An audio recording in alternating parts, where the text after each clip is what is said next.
Bonjour à tous, je me trouve à nouveau dans la résidence Tourmarine dans le 15e arrondissement. Je dis à nouveau parce qu'il y a un mois, j'avais été alerté par des riverains qui me faisaient part de leur inquiétude devant ce qu'ils observaient, c'est-à-dire une école coranique clandestine.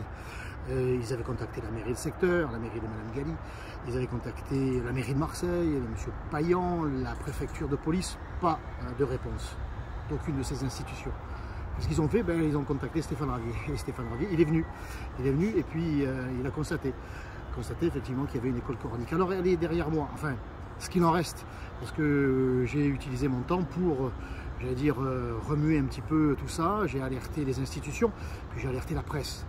Ah, miracle, la presse s'en est mêlée, CNews, BFM Marseille.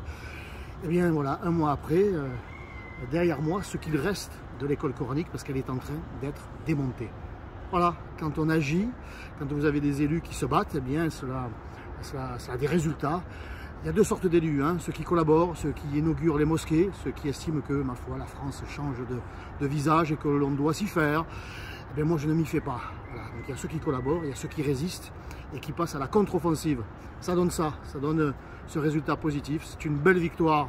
Alors je dis aux Marseillais, aux Provençaux et aux Français, vous avez le choix entre ceux qui se battent et ceux qui ont déposé les armes. Moi, je n'ai pas déposé les armes, je me bats et j'obtiens des résultats pour Marseille, pour la Provence et surtout pour la France.